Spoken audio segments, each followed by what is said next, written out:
As a kid growing up in Detroit, I never thought much about it, but I knew. I knew that I'd been adopted. I knew that my dad and four older brothers were in Jackson, Tennessee, and I also knew that my mom had passed shortly after giving birth to me. But Lizzie McShan, the aunt who raised me, loved me more than life itself. She was the daughter of sharecroppers. She only had an 8th grade education, and she worked all of her life as a domestic. But she was determined to see that I had a good life and that I got a good education. And so it was big news at my house the day that we learned that I'd been accepted to one of Michigan's best high schools. It was Cass Technical High School, Cass Tech.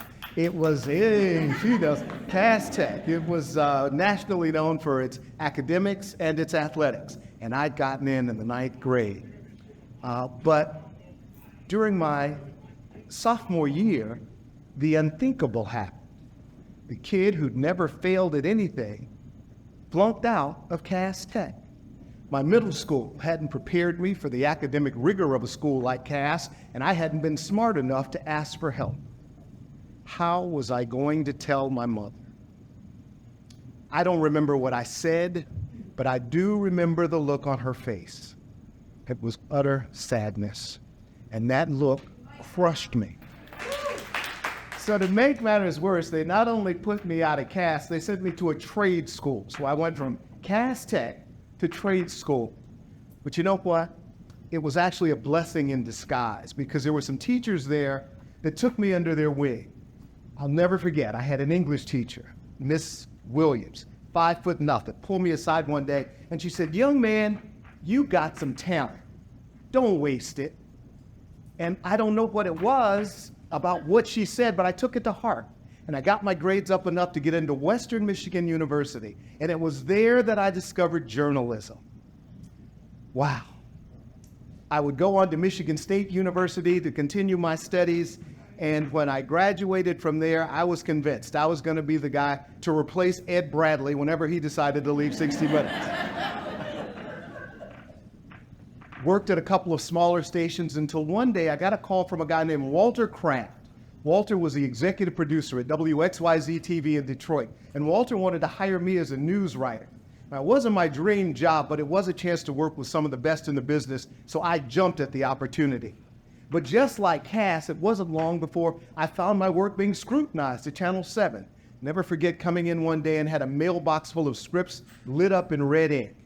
And it left me thinking, am I good enough for this? And it was Dr. Wayne Dwyer who said, when you change the way you look at things, the things you look at change.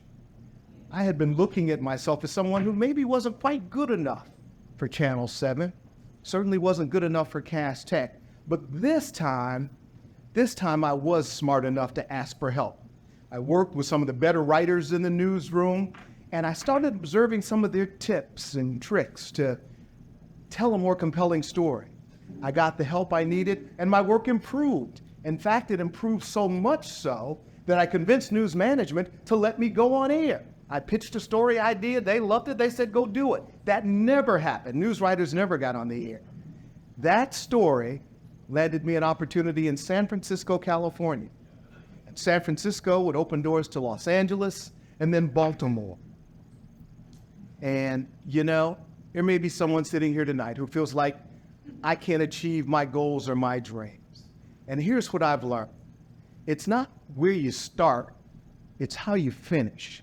And if you're willing to ask for help, if you're willing to do the work, you can change the trajectory of your career.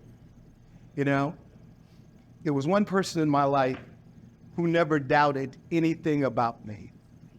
And every day, I try and do or say something, whether I'm failing forward or falling back, but I try and do something that says, "Thank you, Mama, for all you've done."